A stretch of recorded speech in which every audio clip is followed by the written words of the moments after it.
올 한 해는 온통 코로나19가 지구가 삼켰던 그런 한 해였던 것 같습니다. 그런데 사실 인류에게 집단 감염은 이번이 처음만은 아닙니다. 여러 차례 인류사를 통하여서 곳곳에서 집단 감염이 많이 일어났었습니다. 특별히 인구가 늘어날 때, 그 인구가 늘어나면 함께 집단 감염 역시 번지게 되어지는 그런 일도 있었던 것입니다. 대표적인 것이 1348년부터 1353년까지 5년 동안 있었던 그 당시 유럽, 중앙아시아 그리고 북아프리카를 휩쓸었던 대유행을 했던 흑사병이 대표적인 것일 것입니다. 그 당시에 이 병으로 2억 명 이상의 사람이 죽었습니다. 유럽 같은 경우에는 인구의 절반 이상이 죽게 되었습니다. 그런 엄청난 일이 있었습니다. 문제는 이 흑사병이 5년간 창궐하고 난 다음에 종식되고 끝이 난 것이 아니라 그 이후에도 2차 대유행, 3차 대유행, 심지어 가깝게는 지난 19세기 말까지도 이 흑사병이 유행을 했었습니다. 집단 감염이 결코 쉽고 그리고 간단하게 이겨낼 수 있는 것이 아니다. 그래서 이 2020년에 있는 코로나19 역시 그 위력도 언제까지 지속이 될는지 짐작하기 어렵다라는 것이 우리의 마음을 더 짓누릅니다. 1차 흑사병이 한풀 꺾일 즈음이었었습니다. 이탈리아의 플로렌스 지방에 조반니 보카치오라고 하는 대문호가 책을 한 권을 썼습니다. 데카메론이라고 하는 책입니다. 즉 10일간의 이야기입니다. 이 책은 흑사병이 도는 시기 젊은 남녀 10명이 이 플로렌스를 떠나서 외곽의 전원 대주택에 모인 그런 마치 흑사병을 피해서 보름 동안 머물렀던 이야기를 담고 있습니다. 오늘날 우리가 하는 이야기로 일종의 자가격리였던 셈이지요. 매일 밤 한 사람씩 이야기의 주제자가 선정이 되어져서 이야기들을 이끌어냅니다. 각자 어떤 이야기들, 유머, 해학, 교훈이 담긴 그런 100개의 이야기가 이 책에 담겨 있습니다. 이 데카메론이 시대적 상황 때문인지 유럽에서 다시금 재유행을 했었다고 합니다. 그런데 이 유럽에 데카메론이라고 하는 책이 있다라고 한다면은 이슬람 문명권에서는 1001의 아라비안 나이트라고 하는 책이 있습니다. 8세기부터 14세기에 이르기까지 구전으로 내려오던 이야기를 모은 책입니다. 사랑을 믿지 않는 왕이 있었습니다. 그래서 왕비를 맞아들이게 되면은 그 왕비를 처단을 시켰지요. 마치 새로운 왕비가 계속해서 들어오게 되면 다 처단을 시킵니다. 그 중에서 한 명의 왕이 또 새로운 왕비로 그렇게 마치 재물처럼 바쳐지게 되어졌습니다. 세라자드입니다. 이 세라자드는 살아남기 위하여서 1000하루 동안에 매일 밤마다 왕 앞에서 재밌는 이야기를 풀어 놓습니다. 그리고는 왕을 달래어서 죽음의 위기를 이겨내는 그런 설정입니다.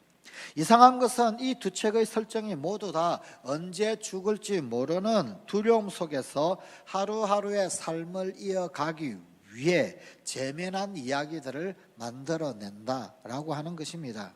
더불어 이 이야기들은 그냥 재미만을 위한 것이 아니라 어떤 교훈, 그리고 그 이야기 안에는 어떻게 살아야 하는지에 대한 삶의 교훈과 지혜를 담고 있습니다. 이 두 책의 설정이 일한 것은 어쩌면 우연의 일치만은 아닐 것입니다. 생각해보면 무시무시한 전염병이 코앞에서 우리를 위협하는 그런 상황이 아니라고 한다 할지라도 사실 우리가 살아가고 있는 이 일상은 한치 앞을 내다볼 수 없는 한순간도 알지 못하는 사실 미지의 세계를 앞두고 그저 하루하루를 살아가는 불안함 속에 살아가는 것과 진배 없더라는 것입니다. 조금 더 비약을 하자면 우리의 삶 자체가 흑사병 속에서 하루하루를 살아가는 그런 자가격리자의 삶이기도 하고, 혹은 매일 처형을 놓쳐야 했던 세라자들의 그런 삶이기도 하기 때문이다, 그런 말입니다. 이런 상황에서 우리가 할 수 있는 일은 우리에게 허락된 시간들, 그 시간들을 어떻게 보내어야 할지, 그 안에서도 삶의 유머와 해학, 그리고 즐거움, 무엇보다도 감사, 고마움을 잊지 말라는 메시지를 이 두 책 모두 다 담고 있습니다. 오늘 우리에게 주신 하나님의 말씀 가운데서도 소망이 없던 시절, 캄캄한 영적 암흑의 세월들을 오직 하나님의 위로를 기다리며 살다가 마침내 주의 구원을 보고는 어두움을 밝히는 빛을 본 사람들이 나타납니다. 바로 시몬과 안나입니다. 그들의 기다림은 귀하고 아름다운 것이었습니다. 끝없는 터널과 같은 그런 세월에서의 기다림, 그 기다림은 곧 희망의 정수이고 또 마침내 실현이 되었기 때문입니다. 하지만 오늘날 우리가 살고 있는 이 시대, 이 코로나 시절 역시 잘 기다려야 하는 때임에 틀림이 없습니다. 그러나 막연히 시간만 흘러가면 된다라고 하는 기다림은 결코 귀하고 아름다운 기다림이 아닙니다.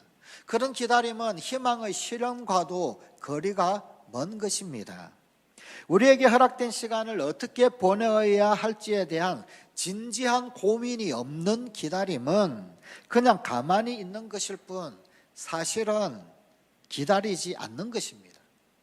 에베소서 5장 15절 16절입니다. 그런즉 너희가 어떻게 행할지를 자세히 주의하여 지혜 없는 자 같이 하지 말고 오직 지혜 있는 자 같이 하여 세월을 아끼라. 때가 악하니라. 이 코로나 시절에 어떻게 지혜 있는 자 같이 행해야 할까요? 그래서 오늘은 2020년을 마무리하는 즈음에 새해 2021년에 행할 슬기로운 교회 생활에 대하여 말씀드리고자 합니다. 무엇보다도 우리 각자의 개인적인 영성을 잘 관리를 해야 합니다. 오늘은 이 영성 관리와 관계된 말씀을 드리고자 합니다. 우선 기도 생활에 대하여는 지난 제31회 홍해작전 특별 새벽기도회 때 했었던 슬기로운 기도 생활을 다시 살펴보신다면 좋겠습니다. 다만 교회 마당 밟기 기도에 동참해 주십시오. 코로나19 상황으로 말미암아 주일날 교회에 혹 오지 못한다라고 한다면 주중에라도 혹 그것도 아니라면 드라이브 스루라도 교회 마당을, 또 조금 더 욕심을 낸다면 이 예배당에 앉았다가 가십시오. 영어에 out of sight, out of mind 라고 하는 말이 있지요. 볼 수 없으면 마음도 멀어지게 되는 법입니다. 시간을 내어 교회 마당이라도 밟아 주십시오. 산책을 하시려거든 교회로 산책을 오십시오. 혹 산을 오르려거든 우리 교회 뒷산 안마산을 오르십시오. 뒷산 안마산을 오르다 보면 그 어느 중간 지점쯤에 우리 교회가 정말 잘 내다 보이는 그런 지점이 있습니다. 거기에 이르거든 교회를 내려다 보시고 기도해 주십시오. 여호수아의 가나안 정복 때 이스라엘 백성들은 여리고성 주위를 빙글빙글 맴도는 소위 땅 밟기를 했습니다. 그 땅 밟기로 그 옛날 이스라엘 백성들이 땅 밟기로 여리고를 무너뜨렸다라고 한다면 이제 우리 성관 가족들은 땅 밟기로 교회를 지켜 주십시오. 보이면 마음이 갑니다. 십자가를 보면 주님 생각이 납니다. 교회를 보면 교회를 사랑하게 됩니다. 예배당에 앉으면 기도부터 하게 됩니다. 이상하게 예배당에 앉으면 먼저 자동적으로 기도부터 하게 되지 않습니까? 교회를 사랑하신다면 혹 코로나19 상황으로 현장에 나와 예배를 드리지 못한다 할지라도, 혹 그렇다라고 한다면 주 1회 이상 반드시 교회 땅을 밟고 기도하리라 작정해 주십시오. 이와 관련하여 지금 우리 교회는 가칭 드림광장 조성을 위하여 공사를 시작하고 있습니다. 코로나19 시대에 이 사람들의 확연한 삶의 변화는 비대면 사회와 함께 실내가 아닌 야외 활동에 대한 요구가 자동적으로 폭발적 증가를 보인다라는 것입니다. 이것은 코로나19 대응 2.5단계가 시행되고 있는 이런 상황임에도 불구하고 숙박업소가 매진인, 모든 숙소가 매진이 되어 있다라고 연일 보도되고 있는 우리 강원도 이 사정만 본다라고 할지라도 쉽게 알 수가 있습니다. 사람들은 끊임없이 야외로 향하고 있습니다. 또한 캠핑이니 아웃도어니 혹은 하면서 도심을 벗어나 실내가 아닌 야외 가운데서 어떤 힐링을 추구합니다. 이것은 교회도 그대로 적용이 됩니다. 한때 우리 한국교회의 부흥의 한 축을 감당했던 것은 틀림없이 기도원 운동이었습니다. 기도원 운동임에 틀림이 없습니다. 하지만 1970년 혹은 1980년 그런 어떤 교인들 그 가운데서 기도원에 가본 적이 없는 분이 없을 정도였지만 지금 코로나19 시대에 그야말로 직격탄을 맞은 곳이 또한 기도원이기도 합니다. 물론 이미 옛날의 기도원의 명성이 훨씬 이전부터 쇠퇴하기 시작했습니다만 현재는 옛 기도원의 시스템에 이 코로나19의 가장 취약한 약점을 보이고 있습니다. 옛 기도원의 시스템은 코로나19 시절에 가장 취약한 시스템입니다. 그래서 심지어 코로나19 확산의 원흉이 될 지경입니다. 이에 반해 현재는 가톨릭의 피정 개념이 오히려 시대적 요구와 맞아 떨어집니다. 현재 이 가톨릭의 피정의 집은 찾는 이들이 점점점 더 많아지고 있습니다. 그래서인지 1990년대 접어들면서 교회들은 기도원보다는 수양관을 세우기 시작했습니다. 그리고 지금은 필그림 하우스 혹은 추양 하우스 등등 좀 더 개인적인 묵상이나 성찰의 기회를 제공하는 시스템으로 발전하고 있습니다. 물론 여전히 통성기도, 중보기도, 합심기도 또 혹은 성경 읽기 및 묵상의 공간을 제공을 하고 있습니다만 산책이나 혹은 어떤 코스를 지나면서 묵상하고 자연 가운데서 관상 기도를 하거나 혹은 휴양하며 육체와 마음의 힐링 공간을 제공을 하고 그 가운데 하나님의 만지심을 깨닫는 방향입니다. 우리 교회는 수양관이 아닌 도심 한가운데 있는 교회로서는 이런 조건에 가장 부합하는 교회일 것 같습니다. 한때 교인들에게 꽤 많이 들었던 얘기가 있습니다. 저희 교회 처음 오시는 분들이 오면은 참 좋다, 저 아래를 내다보면서 참 좋은 곳에 있다, 그런 이야기를 하셨습니다. 그런데 그분들이 한 달 정도 교회 오시고 나면 참 좋은데 조금 높네요, 그런 말씀들을 하십니다. 이 말을 잘 알아들어야 하지요. 조금 높은 게 아니라 높아서 힘들다라고 하는 얘기지요. 이전에 저희 교회에서 우리 춘천 기독교 연합 집회를 했던 때가 있었습니다. 그때 어느 모 교회 버스가 왔었습니다. 뭐 버스가 이 본당 앞에서 돌리기에 복잡하고 그러니까 그 교인들을 싣고 저 아래 이 교회 버스들은 교육관 주차장 앞으로 인도를 했어요. 거기에서 내려서 걸어서 이 본당까지 걸어 올라오는데 어떤 분이, 그것도 뭐 나이 혹은 연세 드신 분도 아닙니다. 청년이 와 힘들다, 이렇게 힘들면 안 왔을 거라고, 거기에다가 한마디 또 덧붙이는 게 다음번에는 안 올 거라고. 그런데 하필이면 그 말을 제가 들었습니다. 우리 교회는 좀 높은 교회, 그래서 조금 힘든 교회구나. 그런데 아닙니다. 우리 춘천 성광교회는 오르기에 힘든 교회가 아니라 터가 높고 아름다운 교회입니다. 터가 높고 아름다워 온 세상의 기쁨, 저 북방에 있는 시온산 큰 왕의 성일세. 이 찬양을 매주마다 매일마다 불러야 합니다. 터가 높고 아름다워, 터가 높고 아름다운 교회. 인식의 전환이 필요합니다. 그래 이제 우리 교회 오르면 뭔가 있다, 저기에 가면 춘천 성광교회 가면 뭔가 있다, 그런 공간, 그런 이미지 조성을 하고자 합니다. 그 첫 번째가 이 본당 뒷산을 까서 주차장을 조성하는 것입니다. 그래서 지금 흙을 파 나르는 공사가 진행되었습니다. 본당 뒤편 주차장이 조성이 되면 본당 앞쪽에 있는 주차 공간 가운데 일부는 비우려고 합니다. 주차장 대신 광장이나 혹은 아니면 쉴 수 있는 야외 테라스 같은 그런 공간으로 조성을 하고자 합니다. 그리고 교회 본당과 산 주변으로 산책을 하거나 묵상 혹은 교제할 수 있는 공간을 창립 70주년 때까지 순차적으로 조성하고자 합니다. 이를 위해 기도해 주십시오.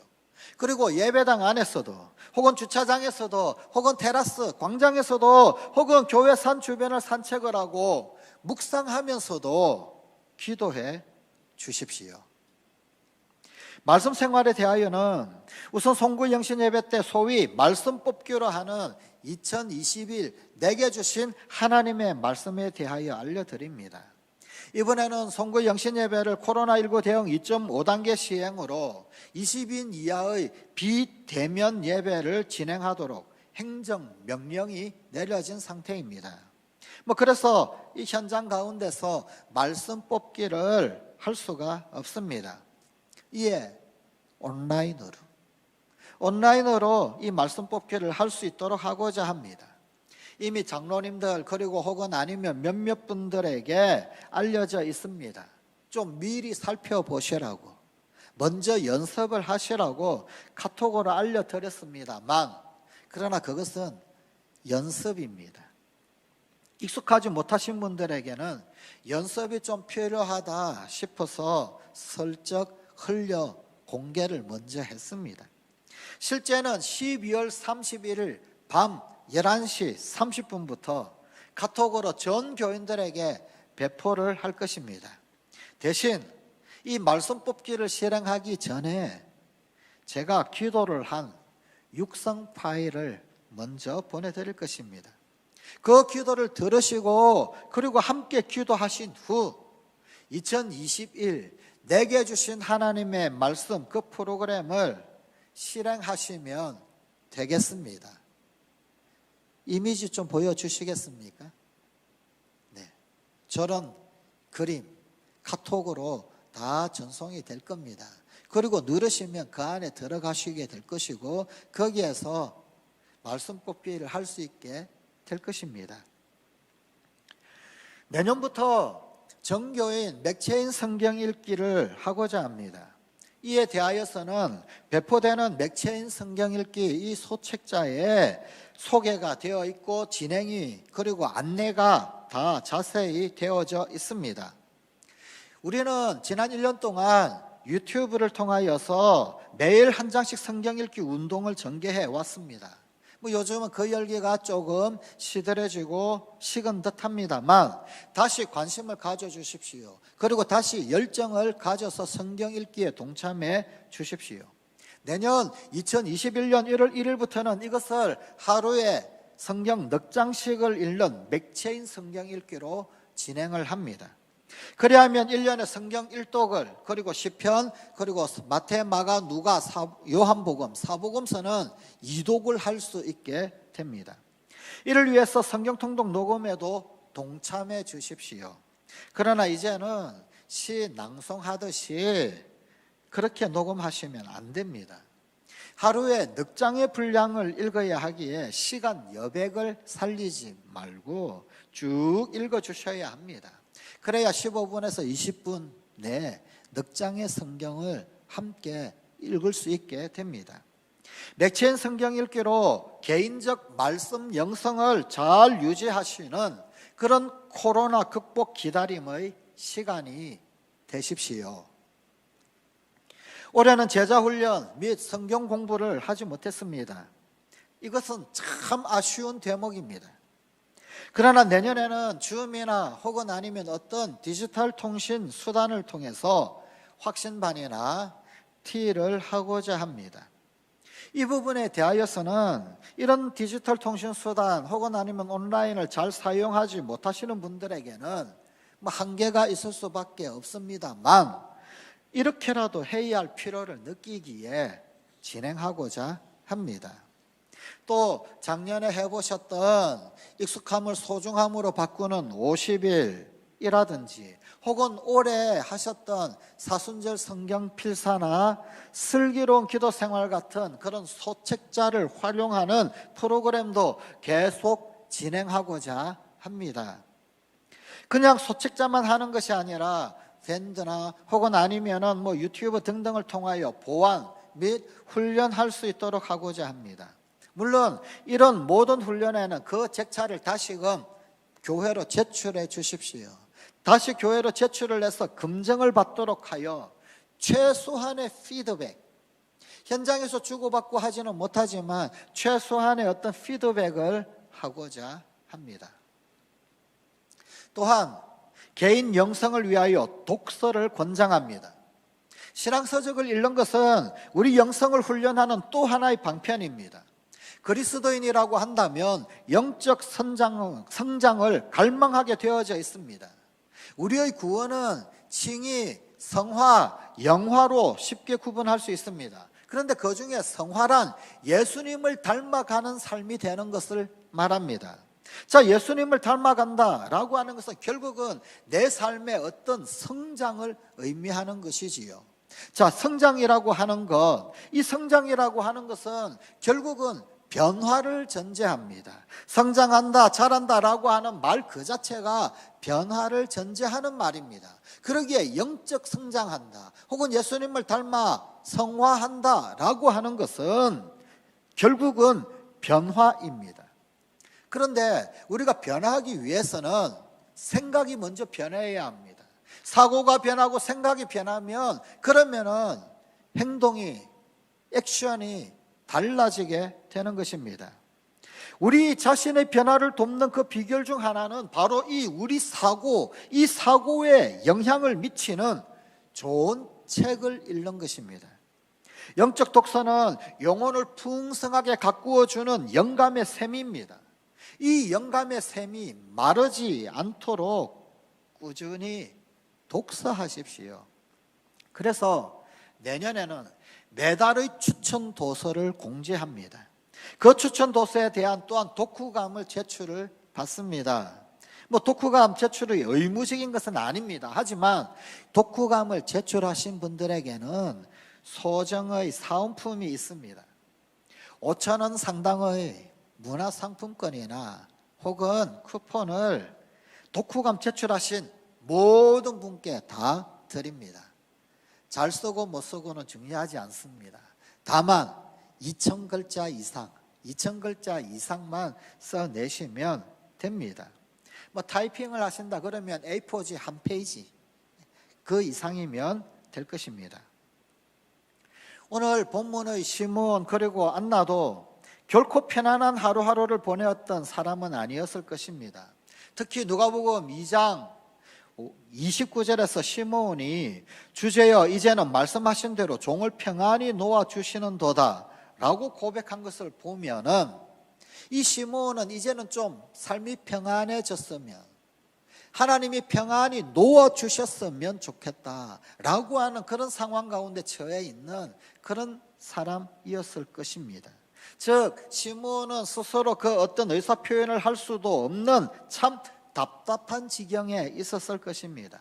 안나도 그 나이가 84세라고 성경이 기록을 하고 있는 것을 본다면 그 나이가 나이인 만큼 행동에 많은 제약이 있었을 것입니다. 그러나 그럼에도 불구하고 그들은 끊임없이 매일같이 성전에 올랐습니다. 왜 그렇게 했을까요? 그들에게 어떤 약속이 있었기 때문에, 그들에게 해야 할 분명한 어떤 일이 있었기 때문에, 그런 상황 가운데서도 자신이 해야 할 그 일을 명백히 알았고 또한 그것을 행하여서 부지런히 성전에 올랐던 것입니다. 하나님의 계획을 믿었기에 가능했습니다. 사랑하는 성관가족 여러분, 이 코로나 시절에 그냥 넉넉고 마냥 시간 지나기만을 바라지 마십시오. 하나님께서는 우리가 그 악한 길에서 떠나 스스로 낮추고 기도하여 주의 얼굴을 찾으면 반드시 이 땅을 고쳐주실 것입니다. 코로나19가 종식되도록 하실 것입니다. 그러나 그때까지 우리의 기다림은 귀하고 아름다운 기다림이어야 합니다. 우리에게 허락된 시간을 어떻게 보내어야 할지에 대한 진지한 고민이 있는 희망의 실현을 이루는 기다림이어야 합니다. 어떻게 행할지를 자세히 주의하여 지혜 있는 자, 세월을 아끼는 자, 이 코로나 상황에서도 하나님의 계획을 믿고 해야 할 일을 명백히 알고 행하는 우리 성관가족이 되십시다. 기도하시겠습니다. 하나님, 이 코로나 시절에 그냥 넉넉고 마냥 시간 지나기만을 바라는 어리석은 자 되지 않게 하여 주시옵소서. 주님 분명히 다시 오실 때인데 그 주님 오실 때까지 기다리는, 가깝게는 이 코로나19 종식을 기다리며 마음껏 신앙생활 할 수 있는, 예배할 수 있는 그때를 기다리는 이 기다림의 시간이 귀하고 아름다운 기다림이 되게 하여 주시옵소서. 어떻게 행할지를 자세히 주의하여 지혜 있는 자, 세월을 아끼는 자, 이 코로나 상황에서도 하나님의 계획을 믿고 해야 할 일을 명백히 알고 행하는 우리 성관 가족들이 되게 하여 주시옵소서. 예수님 이름으로 기도드리옵나이다. 아멘.